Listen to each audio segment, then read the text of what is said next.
Chapter 6 of our text deals with nonverbal communication in interpersonal relationships. Section 1, nonverbal communication defined. Section 2, characteristics of nonverbal communication. Section 3, functions of nonverbal communication. And then last, types of nonverbal communication. People don't always say what they mean, but their gestures and movements tell the truth.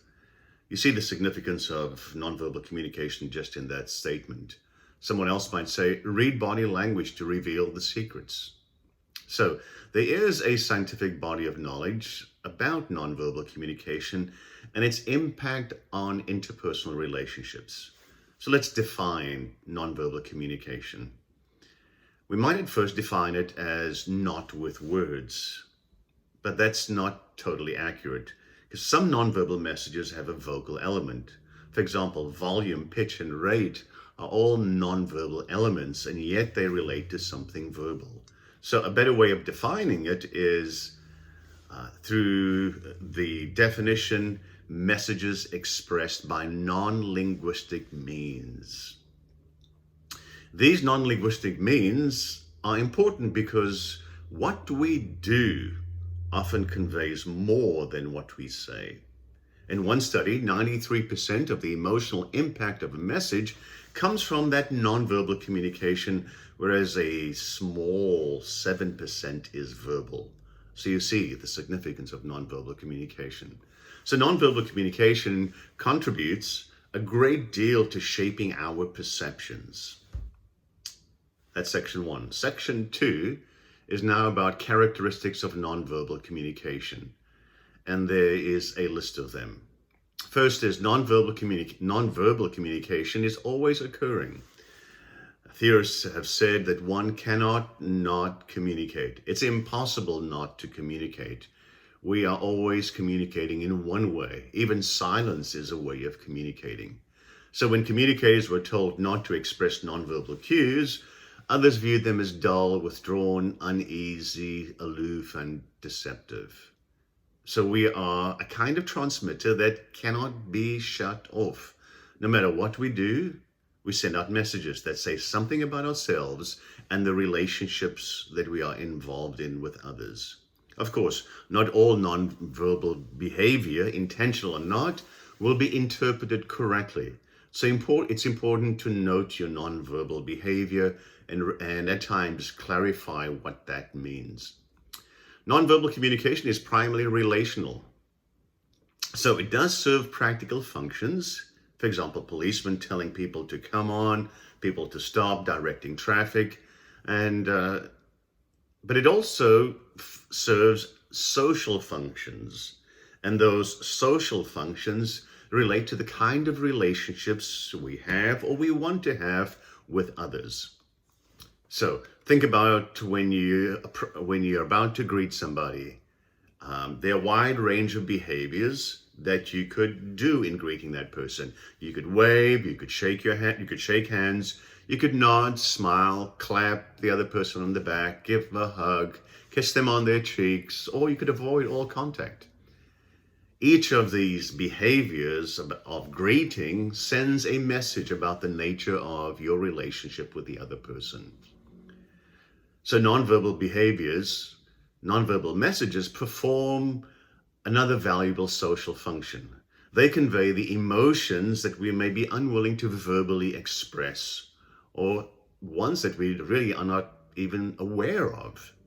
So nonverbal communication is much better suited to expressing our attitudes and emotions and feelings than verbally trying to express them. Nonverbal communication is ambiguous. You can see how a certain gesture might be understood differently depending on where you are. The text has a good example of a supermarket chain instructing the employees to smile and make eye contact with customers. Unfortunately, some of the customers mistook the service with a smile approach as sexual come-ons. All right? So even, let's bring it home, If you are with a significant other and during the evening that person is rather quiet, you can interpret that in various ways. So silence is somewhat ambiguous as well. Are they preoccupied? Are they bored? Are they nervous? Are they thoughtful? Because nonverbal behavior is ambiguous, you need to be cautious when responding to nonverbal cues. Don't jump to a conclusion about the meaning of a sigh, a slammed door, or a yawn.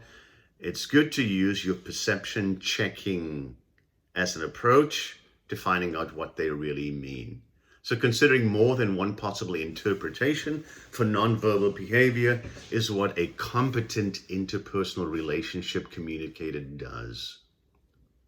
Nonverbal communication occurs in mediated messages, and of course you see that on the internet using emoticons, and they express different emotions, but even the meanings of emoticons or emojis can be ambiguous. Not only does the content of a nonverbal message matter, but when it is sent as well.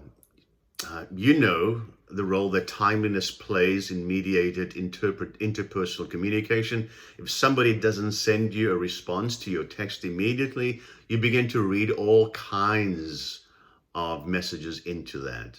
So, communicators have expectations about when others should reply to their posts, emails, and text messages, and they may perceive these delays as being negative. Nonverbal communication is influenced by culture and gender. So some nonverbal behaviors are called emblems, and they are culturally understood substitutes for verbal expressions. So for example, if you nod your head, essentially you're saying you agree. If you go this way, you're saying no. If you shrug your shoulders, it's universally understood as meaning I don't know or I'm not sure. Be careful with the A-OK sign, the A-OK sign, because to Buddhists, it's significant, to most North Americans, it means okay, but to Buddhists, it signifies acceptance of the world, and in Greece and Turkey, it's a vulgar sign. So culture also affects how nonverbal cues are monitored. In Japan, for example, people tend to look to the eyes for emotional cues, whereas Americans and Europeans focus on the mouth for emotional cues. So keep that in mind. In some cultures, explicit and overt demonstration of your feelings, such as happiness and anger, are somewhat discouraged. So a Korean individual might appear non-verbally controlled compared to an Italian who's very expressive. So it's important to note that the culture in which people live is more important than their nationality or ethnicity. So if you take two Japanese individuals, one from Japan and one who's a Japanese American, they will differ in ways that reflect their cultural backgrounds rather than the ethnic backgrounds. So gender also influences nonverbal communication. In general, women are more nonverbally expressive than men, and they are more accurate in interpreting others' nonverbal behavior.